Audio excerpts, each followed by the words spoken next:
What's an IUI? Intrauterine insemination. Right, okay, yeah. So you just time everything, Yes. get the bride to meet the groom at the altar with just a few injections and, that kind of thing. So, Gotcha. Yeah.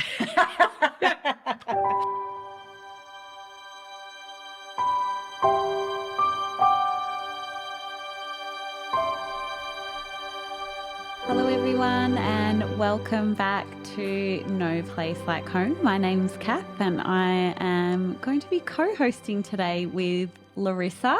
Hello.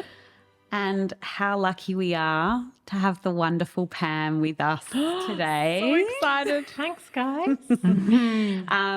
Pam does some work with us here at home on the floor. So looking forward to digging into a bit about you, Pam. I'm an open book. Let's go. Let's go. It's a very long book, lads, so we'll see how they go. We can Buckle up. squeeze it into this half an hour. Amazing. So, Pam, we normally kick off these episodes with just wanting to know a little bit about you. So, wherever that takes you, a bit about your background, work, family, shoot. So I moved to Australia when I was 21 with my partner. We have been together donkey's years. And Yeah, we're still wow. together, so we're going well. So far, so good anyway. We have two beautiful girls. I am the eldest of five. My mum is one of nine, all girls. So I have a lot of surrogate mummies as well. And my family is quite large. Also, the other side, my dad had, there's five of them on that side as well, family-wise, aunts and uncles. So very big family. So when we have family gatherings, there is a lot of us. Oh my goodness. So the births, deaths and marriages are massive. There's a big posse that comes in. But so many different personality types, different cousins bring different things to the gathering. So it's usually great crack, too much fun. I started out, I did my general nurse training in Ireland. As you're doing your general, you go through the different areas for practice wise. So my favorite part was maternity. And I looked after a baby that was withdrawing from drugs after birth. I was a student and my God. they needed someone just to cuddle that baby. So I spent my whole shift just cuddling this baby. So that was forever etched in my mind. So I didn't do my midwifery training until I came to Australia. Right. So I always knew I'd go back to the midwifery, but I didn't. I was waiting till I got home because our course is a bit different. Okay. So you have to do 2 years at home, and it's a bit of a different model. So When you landed here, so you'd done your general nursing. I just came here with my general, and I actually did my midwifery training here, which actually I'm quite grateful for, because the caseload model, all of that it was a bit more obstetric led at home. It's getting better now, but I really loved that I was an independent practitioner, and that if everything's going okay, that a lady doesn't necessarily need to see a doctor, that I can look after them the whole way through during the labour and birth and postnatal. So I really felt that autonomy. I loved it. So yeah. So I was here for about 10 years and I was working in a private hospital in Sydney and had a great experience there. And then I just said, right, it's time to go and do my midi now, because I was here a good 10 years at that stage. I don't think I'm getting home anytime soon, so I think I better crack on. So I went and did my midi training, and I did that in Sydney, and I had some amazing midwifery educators that were just inspiring, and had some great nurses that were trained to be midwives that I trained with, and we just, it was a tricky year, it was a busy year, but it was a really good experience. I saw everything. It was a hospital with all levels of care. So so the very straightforward, we had the birth centre and the home birth model, all of that sort of stuff, and all the way through to the really complicated, difficult things. So it was a really good experience and exposure for me to see all facets. And then I went off to work in a hospital a little bit further out of the city, and I was there for about 10 years in the antenatal area. We had a day assessment service, early pregnancy assessment service, recurrent miscarriage clinic, infertility clinic, caseload, midwifery care, general nurse, just straight midwifery care, or combo with obstetric. So it was a very busy unit with a lot of appointments every day. Like you could have hundreds in the waiting room to see different specialities all happening at once. So I worked there. I did a bit of A-numbing there, and I did educator there for a while, and I was a clinical midwifery specialist there. So yeah, busy place, great people working there, and all working very hard. So while I was there, that's when we decided to go about having the Bambino as Bambino number one. So that's where my girls were born. I actually chose to birth in the hospital that I trained in, because I think it's very important that no matter what model care you're in, that you just feel safe. Yeah, that's it. So I specifically picked a midwife that was from Eastern Europe, because I'm a Taurus, so I needed someone that could take over the reins and be in charge of me rather than me being in charge. So I had a beautiful midwife, Beata, look after me very well during my labour and birth. And I had a good birthing experience. I was doing a few of my own things like midwives do. Yes, we've heard some of those. We've had some of those. Yeah. We'd embarked on obviously same-sex relationship. We moved to Australia. I saw a program on Australia years ago, and I said, I love this place. I'm definitely going. So we moved out with just our backpack and a couple of pairs of knickers, and that was it. And we landed, and we never left. We literally took the bare minimum, did the bit of traveling around Asia, and then we landed here. But I knew in my heart that if we loved it, that we'd end up staying, because when I came out to my family, it was a very difficult time. So they weren't very accepting initially, and they found it just difficult to come to terms with. So there was about 2 years where I didn't really speak to my parents properly. So that was difficult, and I knew that if we wanted to have kids, that we would have much better access to fertility treatment here in Australia. Yeah. Okay. And I knew if I stayed at home that we'd end up having to go to travel to Europe probably to access donor sperm. It was just going to be very long-winded and convoluted. Right. And the laws also in Ireland are a bit antiquated, so they don't really they've only started to recognise the female partner as a parent number 2 now. Yeah, I was only going to recently. say, culturally, when you came out to your parents, was it a cultural thing that it just wasn't It just accepted? I used to use the word the only gay in the village. It was like I was the only gay in the village. They didn't have that many people that come out. It was very secretive because of religious conform, you know. So and they just hadn't had that much exposure. And you were pre-21. Yeah, I was I was 19. I was 19. So I was the eldest. So I was really breaking the mold for all the other siblings. They had the standards were quite low. They could do what they wanted from there on in, to be honest. I took a sledgehammer to everything my parents were trying to do. God love them. And they just didn't know anybody. And my family are quite religious, so they just found it difficult to come to terms with. Now my mother's the head of the Gay Society of Ireland nearly. She's the other end. She's the other end. We've gone from one extreme to the other, so it's really lovely. Actually, they're very supportive now. Oh yeah. I actually think they prefer to see my partner coming in the door with me when we go home. So it's done full circle. So that's kind of nice. Your partner is also from Ireland. Yep. Did they have the same experience as they you didn't. coming out? My partner was from a really tiny little town or village. Right. It would be a village in Australian terms, but it's a town. It's called a town. Yeah.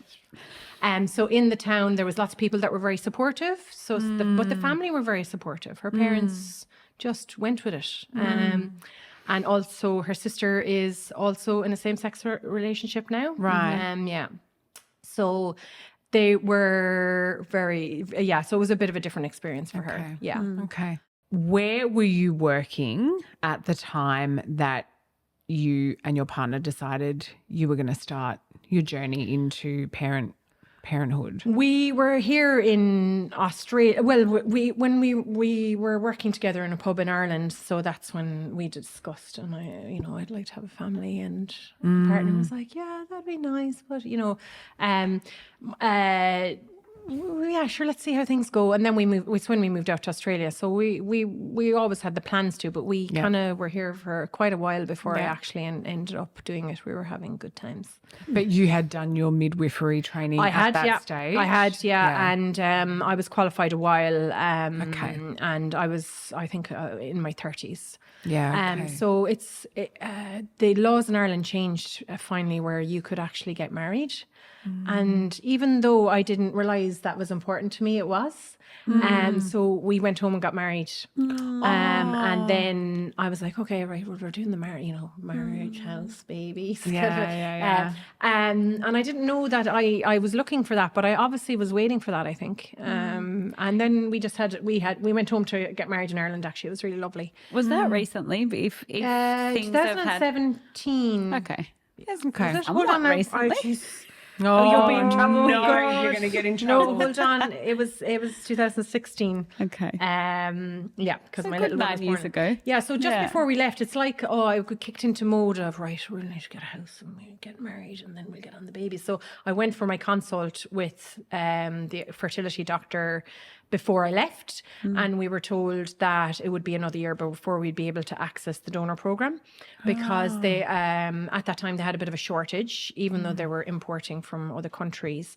But what they do is it's equal access for all, so they just let everyone come to the top of the list, and now you can access the program so that we all have timely access and not just you're on the top of the list, you can keep having access. So they had a system for that. Okay. So I had done, I think you had to do 2 counselling sessions. So I think we'd done 1. And we were told, next year. So I was like, just put it to the back of my mind. Went home to Ireland, got married, had the best honeymoon around Ireland, golfed, had a couple of wines, had a lot of desserts, came back, was only back 2 weeks. Oh, by the way, you can have access to the donor program. Wow. I was like, hold on a second, lads, I'm not ready. I was match fit before for the wedding, but I'm not match fit now. I have been enjoying myself for a fair few weeks in Ireland.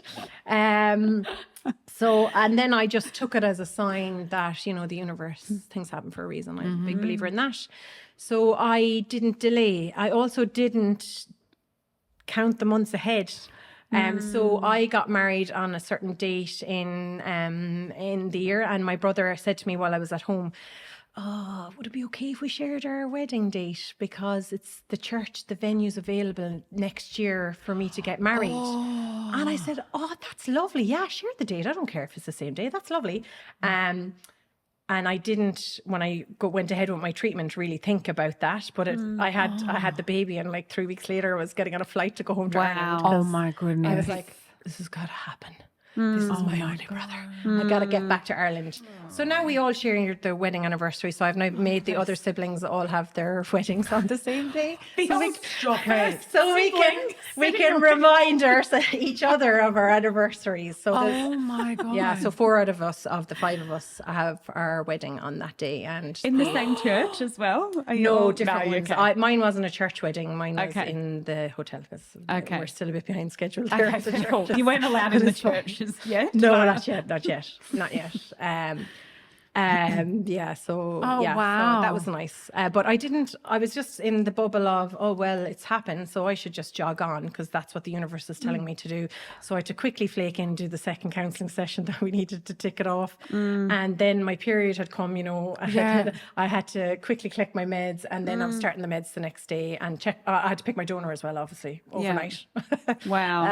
In a 24-hour period. So it happened very quickly. I was ready, though. I was ready for a long time. I'm one of the older cousins, so I was always minding the bambinos. If there was bambinos to be minded, I was there. So I was always ready to be a mum. So that was fine. It was just a very quick turnaround time. Yeah, but it was good. It was good. Do you know what? Sometimes thinking about things too much is not good.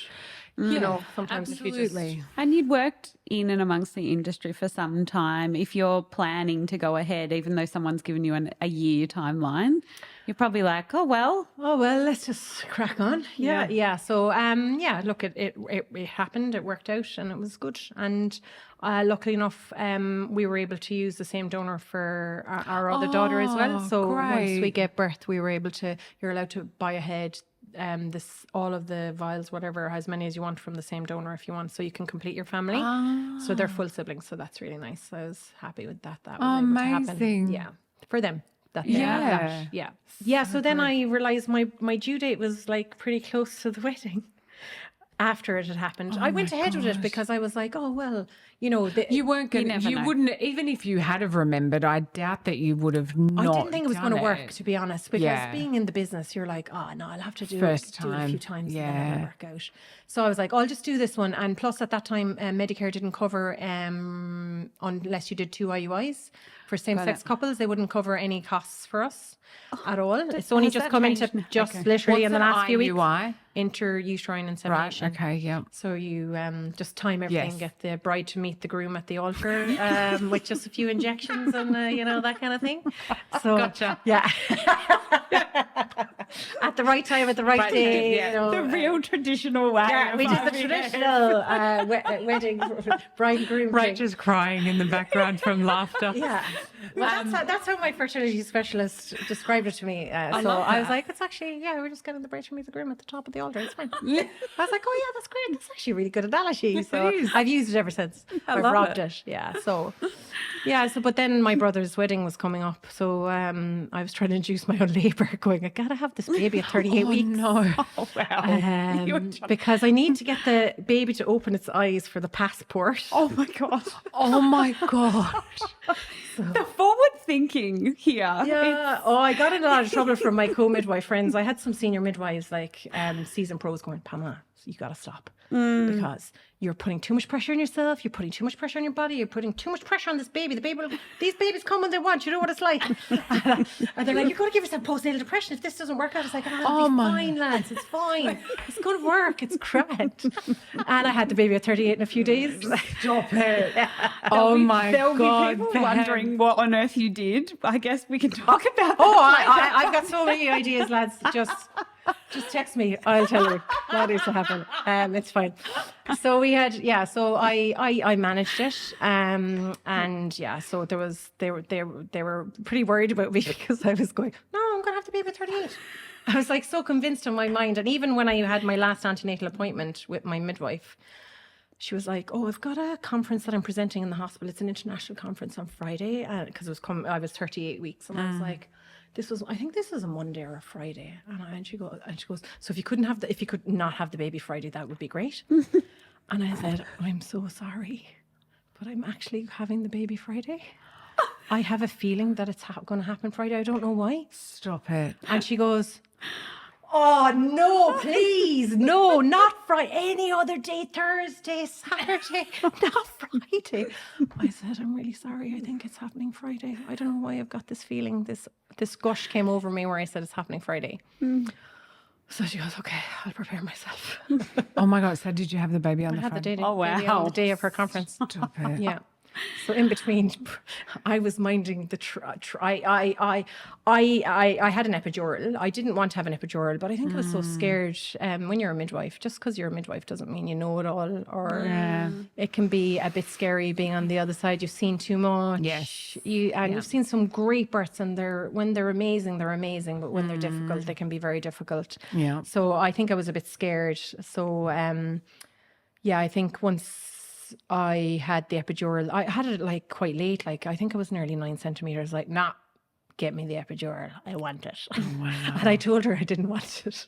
But and that's why I needed the Eastern European. She's like, are you sure you want it? I was like, I want it. Yeah. Give it to me. And, the anaesthetists are busy. And I'm like, I don't care. It's the only perk of the job. Get me the anaesthetist. Tell him I'm a VIP. I want my anaesthetist. Anyway, I got my epidural, but the trace wasn't great, as in... because there was cord around the baby's neck, and then I got the classic of the obstetrician. We did non-verbal communication, you know this. I was like, yeah, I know that. Pointing at the trace. Yeah. My partner's like, what are you talking about? And they're like, we'll have to maybe. And I'm like, no, we won't really. It'll be fine. I make this happen on my timeline. Well, they're like, but I was like, but there's quick recovery. That's clearly a cord wrapped around something. Look how quick when the contraction goes, it's all fine. It's recovered. It's grand. And they're like, yeah, okay. Well, we're giving you half an hour. So I got like, so I experienced what women are like on the other side, you know, and I get it. The trace wasn't fabulous. You know what I mean? They do have an obligation to make sure that they do things. But, you know, I was told, like, I'm coming back in a half an hour and we're having a baby. And I was like, I don't want to say any F-bombs, but in my mind, when you're in labour, you talk to yourself a lot in your brain. You don't actually talk out loud, but you talk in your brain. I was like, you will in your beep. Be coming back in here. And so I was fully dilated at that stage. So I pushed like there was no tomorrow. I was like, this baby's coming out. You're coming nowhere near me, bye. There's no chance. Talk to us about, was it difficult for you and your partner navigating the system being same sex, or was it just the red tape behind the scenes in terms of, you know, what was recognised and what wasn't? But in terms of your care and your experience. Yeah, the area, I suppose there's certain parts of Sydney where there's a bigger community of same-sex couples. So I wasn't probably in that area where there would have been a same, you know, I was in, but because I'd worked in the hospital so long and I was so well known, that I had lots of support. So I didn't feel like I needed too much. My partner's non-medical, so we did do the classes. Yeah, okay. But I don't think that was very helpful. My partner was still like, whoa, what's all this about? Yeah. You know, very shell shocked. So like any other partner, just absolutely didn't matter that my partner was female, absolutely floored by like, whoa, what is this about? This is full on. When we were having the babies, my partner didn't want to give practical physical birth. That was always her thing. She was like, actually, no, I don't need to do that. I think you'll do a much better job at it. And I was like, great, because you get a bit of man flu, so that would have been a very long pregnancy, lads. So I was like, yeah, great.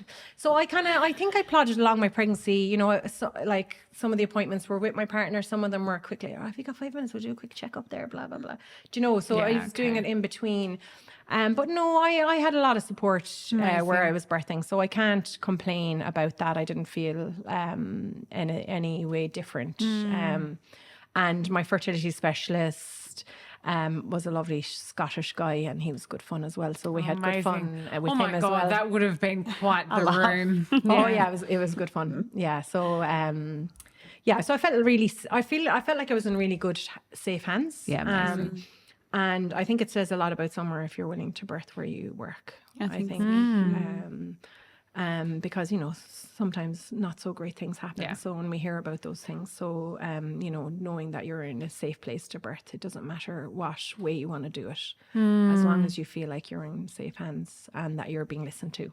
Yeah, and absolutely. that you have, you know, being given informed choice is really important to me. So, I felt we did the classes. I did a bit of cam birth as well, but that went out the window for me, really. Cam. I can't imagine. I didn't come in with couldn't imagine you doing a cam birth. No. I did it, but I was like still nattering away in between. Yeah, so I did all that. I did all the lights and the music and the aromatherapy and all that kind of business. But I felt like it was going to be okay. I don't know why I thought it was going to be okay, but then the trace was starting to get a bit dodgy. So I was like, oh God. And then the kind of like, we're coming in. And I was like, you're not coming in. And then there was the knock on the door, knock, knock, knock. And my midwife was like, it's okay. There's head on view. We don't need you in here. So she was a very good protector. And I know at the end of the day that the doctors just wanted to make sure that I was okay and the baby was okay. So I wasn't cross about that. But they have their little bit to look after and I had my little bit to look after. So yeah, so I felt like, and my delivery was good. I went home after 3 or 4 hours straight from birth unit. Was that you had just known that that's what you were going to do, or were you like, look, I'm not going to lie, I had a little bit of a clock come out on the shower floor. Oh my God. I was a bit naughty, so I picked it up and put it in the bin. my partner. That is not recommended, No, it's by not the way. recommended. No, don't do this. Don't do this. Ignore everything I'm telling you. This is non-professional advice. This is just a lay person having a baby. So I picked it up and my partner was like, what the? And I was like, oh yeah, it's fine. Don't worry about it. It's fine. Don't say anything. And I was feeling the top of my own fundus going, oh no, it's fine. It's firm. It's central. Nah, it's fine. We're fine. Oh, we're done now. So my partner was quite shell-shocked the whole way through. Even when the head was coming out, you know, they pressed the buzzer for the midwife to come in for the receive. And my partner, I just remember glancing over and my partner had hand over the face like going, oh my God, oh my God, oh my God. So I can see that like fully. And I'm like, so obviously the other midwife came in and she was one of the more senior midwives. So they all know me and she was like, what's going on in here? Is there no, like, because they didn't know what it was for until they get in the room, whether it's a receive or whether there's an emergency. Oh my God. And then Queen was like, oh my God, oh my God, oh my God. And she's like, are you okay?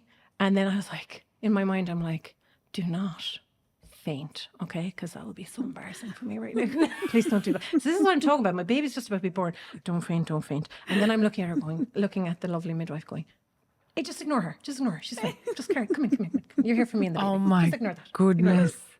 So yeah, so very entertaining. Yeah, but so then, you know, we were in the shower and I was doing the putting the clot in the bin. So my partner was like, what This is wild.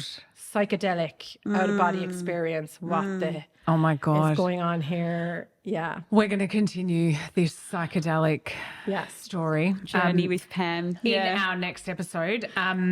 Next time we're going to talk to you about your postpartum. Yeah. And I'm buckling in. Just quietly. Plenty to talk about there. Thanks, Pam. Thank you, everyone. We'll see you on the next episode. Thank you. This podcast represents the opinions of our hosts and their guest speakers. Views and opinions expressed in the podcast are our own and do not represent that of our places of work. This podcast is for informational purposes only, and content here should not be taken as medical or professional advice. Please consult your healthcare professional for any personal recommendations and medical care.